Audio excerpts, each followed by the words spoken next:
Good evening. This is my first attempt at doing something I've been thinking about doing for the last couple of weeks. If you would like to see more information about where this is going, I have decided to attempt to preview Seattle Seahawks games throughout the 2015 season, which is very tough to do. In general, I've seen a bunch of people with gotten some ideas based on other people's blogs here up online, and it's tough to do. It's very tough to do to keep everything updated and ready to go. So I have some ideas. I don't necessarily know where this is going to go, but we will start with video number 1, which is today. Lastly, what I did say what I'm going to say in this video instead of the other video that I posted is the reason why I've been thinking about this is because I haven't vlogged. I haven't really done any sports broadcasting for a while, so I'm going to attempt at trying to get back in it a little bit here up online. I used to vlog about once a week, and then it just kind of fell by the wayside, and then I would periodically do it. And now I've decided to do this project for my next vlogging project, if you will, here up online. So we are going to preview Seattle Seahawks games. Just a disclaimer, the Seattle weather is having, presently right now, is having their own version, or it's having its own version of the Legion of Boom. So if you see any flashes or hear any thunder, it's because we are in the middle of a small thunderstorm. Right now it is not raining outside my apartment, but it probably could start at any second. So just wanted to give you that heads up. Okay, so let's get started with Week 1, Seattle Seahawks traveling to St. Louis, Missouri to take on the Rams. This video presently, check the time. This video presently is being filmed on Saturday, September 5th. So if there's any storylines that happen after this is filmed, they will not be included. I bring that up because there have been some cases where I have said some information and then a player either gets hurt or gets traded, coach gets fired, I don't know, stadium burns down or what have you. That was just for example. So if you are coming across this after September 5th and new information has come out, then please keep that in mind as you're watching this video. Alright, so to start off, I think the Seattle Seahawks overall are a playoff team. I think there is a chance that they can go back to the Super Bowl. It's going to be very difficult, though, because our schedule could kind of go either way. You know, there's some games that you say, all right, we're going to win this game. And then there are other games where you're kind of like, I don't know. I mean, it's kind of a coin flip here and there. So it really just depends on whether or not they can stay healthy and how much the NFC West is going to beat each other up this year. I think this will be a 3-team race between the Seattle Seahawks, St. Louis Rams, and Arizona Cardinals. Not necessarily in that order in terms of how they finish. The team that I think is going to finish dead last is the San Francisco 49ers, which we can talk about later on. So I think the Seahawks will at least go to the playoffs. It's just a matter of what seed they get. It's a little far-fetched in terms of saying they can go back to a 3rd Super Bowl in a year. It has happened twice in NFL history. The first one was the Miami Dolphins, back when the AFL and NFL merged to become the National Football League. And I cannot remember the years, but it was in the single digits where the Miami Dolphins went to 3 Super Bowls back to back to back. And they lost the first one, but they won the second 2. And then, of course, there's the infamous, that has been talked about for years, can't really say decades, it's only been about 2, the Buffalo Bills. The Buffalo Bills went to 4 Super Bowls in a row, and unfortunately for them, lost all of them, which is really sad in my opinion, because going to 4 Super Bowls is quite an accomplishment, and really should not be, sugar-coated at all. So the odds are low in terms of the Seahawks returning back to the Super Bowl, but it has been done before. So in that regards, I say there's a chance. You're telling me there is a chance, to quote Dumb and Dumber. All right, So that's basically what I think in terms of this season going into Week 1 against the St. Louis Rams.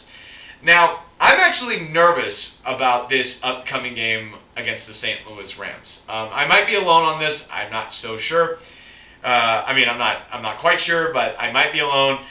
And there's many reasons that I am nervous about going into St. Louis for the first week of the season. The first one is it's the first week of the season. Just flat out, it's the first week of the season. I would feel more comfortable if the Seahawks opened up at home in CenturyLink Field, because if just in general, and I realized this when I was covering Central Washington University's football team.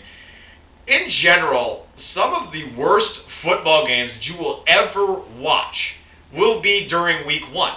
And the reason is because teams are still trying to adjust to their opponents. They're trying to figure out their schemes. And so if one thing doesn't work, so let's say Russell Wilson can't, throw any passes and, has 4 interceptions. All right. So then all of a sudden he's sticking out like a sore thumb. Oh my gosh, the Seahawks, the quarterback is struggling. Is this going to be for the entire year, or is this just a fluke? And I bring that up because I've seen and I've covered a bunch of Week 1's football games when I was in radio, and there were some games on paper that, one team was supposed to just flat out destroy the other team. A classic example was when my Wildcats traveled to Dixie State for the first time ever in school history. Dixie State had just joined the GNAC, the Great Northwest Athletic Conference, and Dixie State was making the jump from a junior college to an NCAA school. They bumped up their program, and they were ready to compete at the Division II level. Now, normally when that happens, when you have a team jumping from one level to another level, there's a couple of years where it takes a while for them to get going, and in terms of recruiting, getting up to par with the other teams that are already at Division II. And Central did win the game. However, it took them overtime in order for them to do so. It took them overtime. I'll give you another example. I was fortunate enough to go to the Seattle Seahawks opening day in 2007 when they played the Tampa Bay Buccaneers. The Seahawks had, in my opinion, had a grand total of 2 good plays that entire game. 2 good plays, and they were both touchdown passes.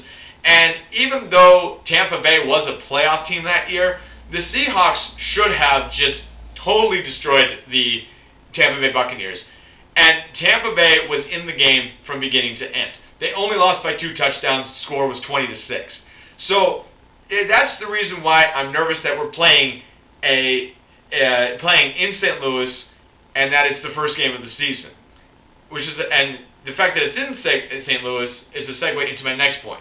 It's against a division rival. This is not a random matchup where the NFL has their schedule based on parity and what have you, and we just happen to be playing, let's say, the Carolina Panthers, a team that we are not necessarily familiar with, or the Chicago Bears. No, we're playing somebody in our division Week 1. And normally when that happens, there's a stronger emphasis because due to tiebreakers and playoff seeding, it can come back to haunt you within the division if you lose this game. And the fact that we have to play in St. Louis makes me a little nervous.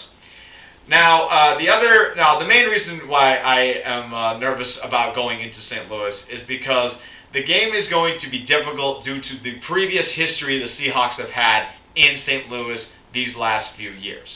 I don't know if you can see it, but kind of old school. I got a camera and I have a laptop right here, which does have a webcam, but it decided not to work. So I got some notes right here. The Seattle Seahawks, under head coach Pete Carroll, are 2-3. They're 2-3 in St. Louis, and with Russell Wilson, they are 1-2. And if it hadn't been for a goal line stance in 2003, Russell Wilson and the Seattle Seahawks could potentially be 0-3 in St. Louis since Russell Wilson was drafted. Also, in 2012 and 2013, when Russell Wilson played in St. Louis, those were arguably his worst games of the season. Now, last year he actually did pretty well in St. Louis. He ran for the XYZ yards and threw for a couple of touchdowns. Just the defense could not stop the Rams at the beginning of the game, so the Seahawks dug themselves a little hole, couldn't come out of it. And but in general, the Seahawks and Russell Wilson struggle when they go to St. Louis. The one good thing that the Hawks have going for them is ever since Pete Carroll took over, it's been a loss-win, loss-win, loss pattern. Seattle lost last year, so I'm hoping that in this case the pattern continues so the Seahawks can come up with the victory.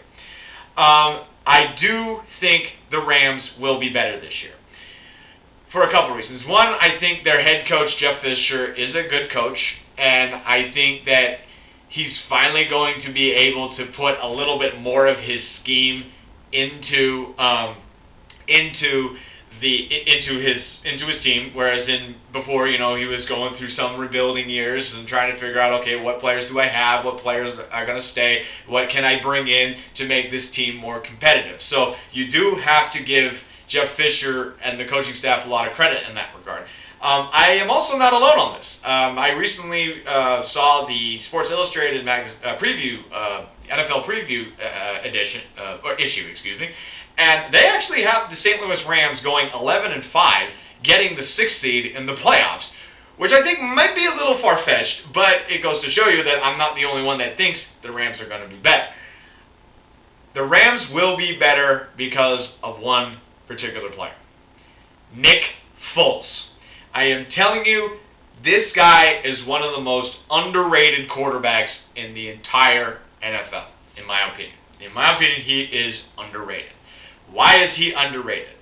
Well, I was so fortunate to see Nick Foles play a couple of times when I was playing with the Husky Alumni Marching Band.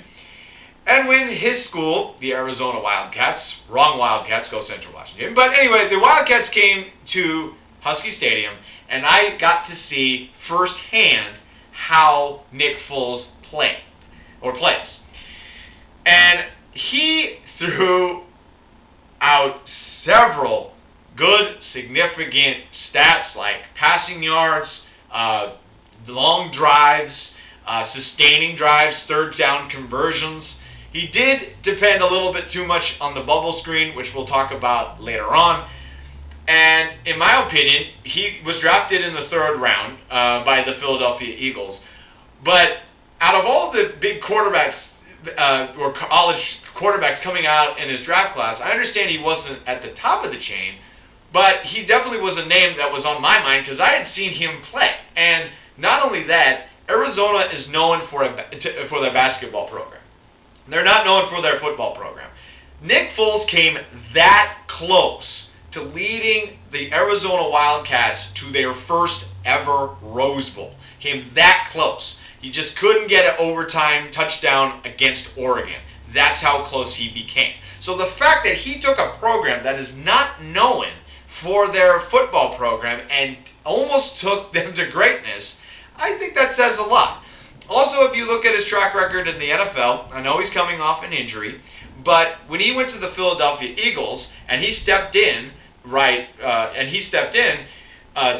years ago, he helped lead the Eagles to a playoff game. Unfortunately, they lost to the San Francisco 49ers, but he was able to step right in and play well under Chip Kelly's style, which I understand is a college style, but he was able to help the Eagles pick off where they left off after Michael Vick got hurt and helped lead the Eagles to at least a division title. And if it hadn't been for him getting hurt, the Eagles may not have collapsed as far as they did last year, because the collapse really started, in my opinion, when Nick Foles got hurt. So then Nick Foles got traded from the Philadelphia Eagles to the St. Louis Rams. And when that happened, I thought, and I still think, now St. Louis finally has a quarterback.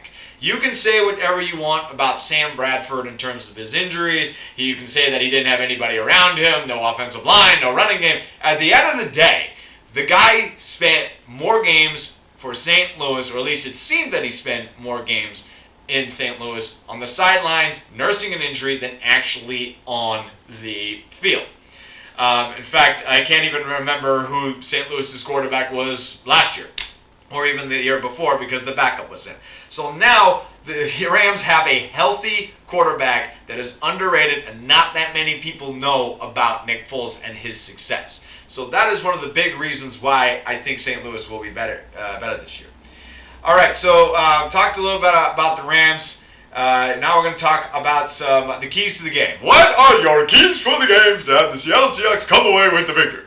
Okay, so I believe that this is going to come down to special teams. Now I understand that could be incredibly cliche in terms of saying, well, yeah, if you made some plays over there, you would have won over here. If you made plays over here, maybe things would have been. I get that. But if you look at the history throughout the last couple of times we played St. Louis in St. Louis, it has come down to special teams. In 2012, the Rams had the ball midfield. It was Russell Wilson's rookie year, and it was fourth down. They got that fourth down, and that was the play of the game. It was the turning point late in the game for them to score and put the Seahawks at a distance from coming from behind. Look at the Seattle Seahawks only win the last 3 years in St. Louis. You got to go to 2013 when we won the Super Bowl. The Rams missed 2 field goals, and there was a fourth and goal goal line stance by the Legion of Boom, and the Rams had their backup quarterback in, and the ball was incomplete. Again, special teams came down to those two. It plays into the theme that I'm going with, like it did in 2012. And then you look at last year. Now, last year, as much as I don't like the Rams, I got to commend them for this play, because this play, even though it was against my team, it was embarrassing, but it was hilarious. So basically, the Seahawks were going to kick off the ball to the Rams, and the Rams were going to catch the punt and run it back and try to get in the end zone. And what happened was the kickoff happened, and all of the Ram defenders went one direction. And so all of the Seattle Seahawks went in that same direction. Did the ball go in that one direction? No, the ball went in the opposite direction. And so there was this one guy, this one Ram, punt returner, just standing by himself with just a free lane to the end zone. Again, I hate the Rams. I was really upset that it happened against the Seahawks, but genius.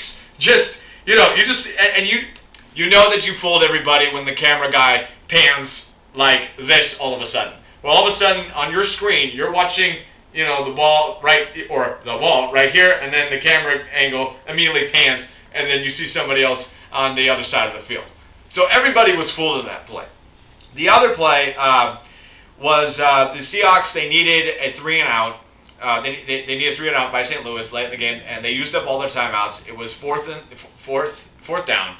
And they were going to get the ball again. But the Rams tricked them with a trick play with a fake punt on the Rams' 20-yard line, and they were able to get it to seal the victory.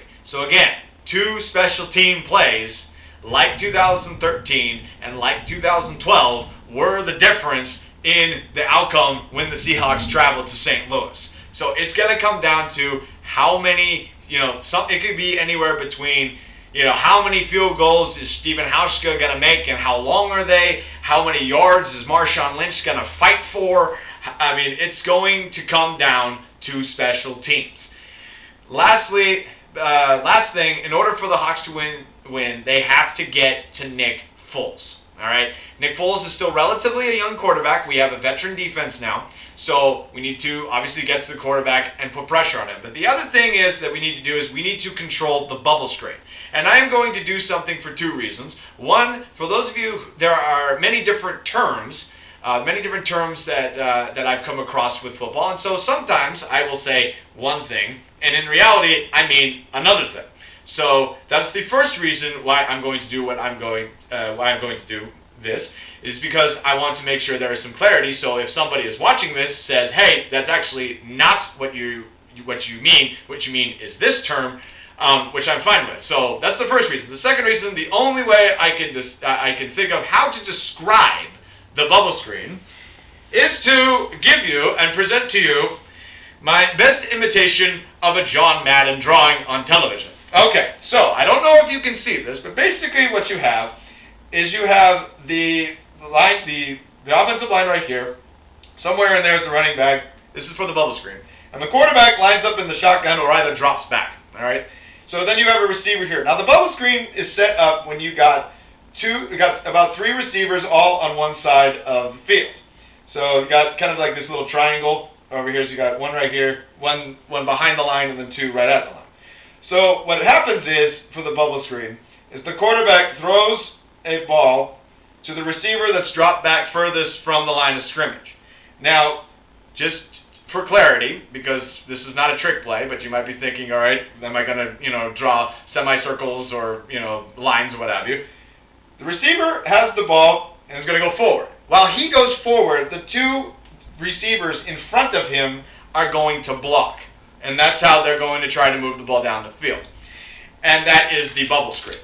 So, the reason why I bring this up is because when I saw Nick Foles play against the University of Washington, that was a play that constantly kept coming up and was constantly an issue for the Huskies. I understand that, there's a difference between college and the pros. They're two different teams. I understand that. But Nick Foles was successful with that play. So if the Seahawks are going to beat the St. Louis Rams, they need to take the bubble screen away from St. Louis. If they take that away, they're going to force more pressure on Nick Foles, the St. Louis' quarterback. Predictions.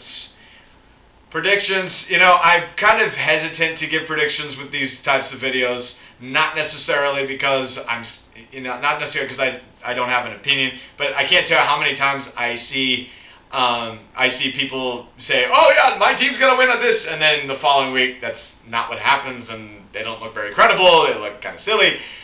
So predictions, I think this is going to be a hard-fought, close defensive battle, and I'm going to take the homer pick in this one. I'm going to say the Hawks are going to come up top, but it's going to be somewhere along the lines of either 4 points or a field goal. It should be fun, though. It's nice to have football back. The Seattle Seahawks are actually going to start playing, and we can now have a memory of the Seahawks playing that is not the Super Bowl and that terrible play calling. So that will be fun. And that will conclude the first attempt at trying to preview Seahawk games throughout this year. Please feel free to comment below. I will try to do a comment video, whether it's on Facebook or YouTube. Please comment below. Love to hear your thoughts. And thank you for what I've been talking about for about, a half hour, 20 minutes? All right, well, if you are still watching at this point, thank you very much for watching. And we will see you next week when we recap the Rams and Seahawks. Go Hawks.